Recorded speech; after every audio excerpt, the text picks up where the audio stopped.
Hey everybody, it's Bob the Ball Guy with your tip of the day.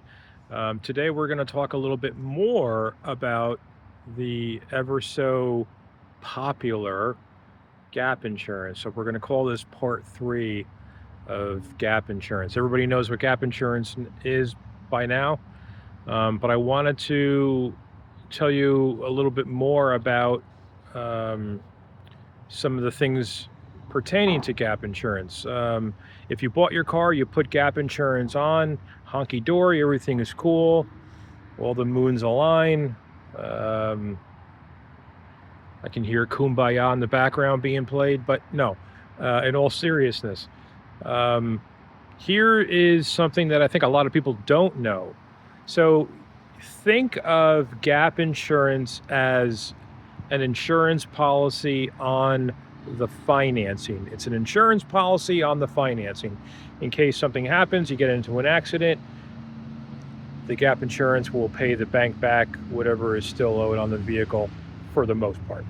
What a lot of people don't know is that if you refinance the vehicle somewhere down the road, let's say a year from now, 2 years from now, the gap coverage goes away because the lien has been satisfied. The loan has been paid off. So there is no more need for gap insurance. The financing has been satisfied.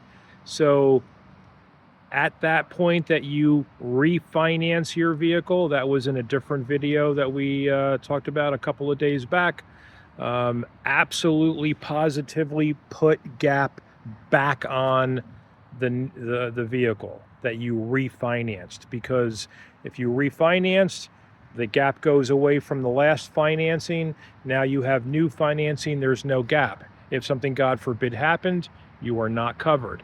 So wherever you purchased your car and purchased your gap insurance, call them back, tell them the situation, you refinance the car, and you want to get a new gap policy put on.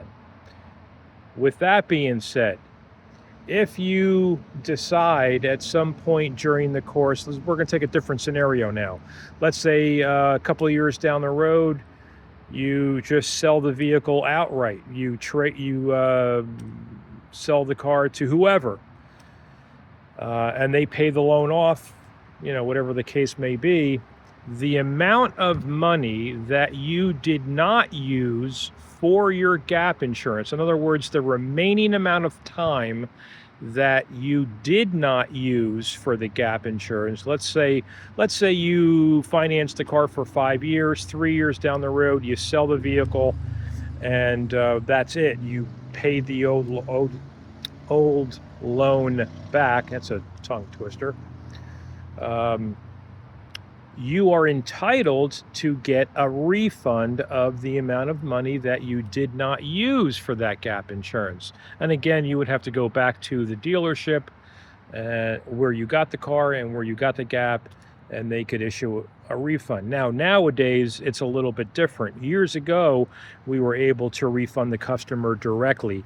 That doesn't happen anymore because since it was a part of the loan, now the refund has to go back to the finance company, and then the finance company in turn reimburses you directly. So, there's a couple little things here and there about it. You just have to kind of stay on top of it, and understand what it's all about. That's what these tips are for. I'm Bob the Bald Guy. Peace, love, laugh a little.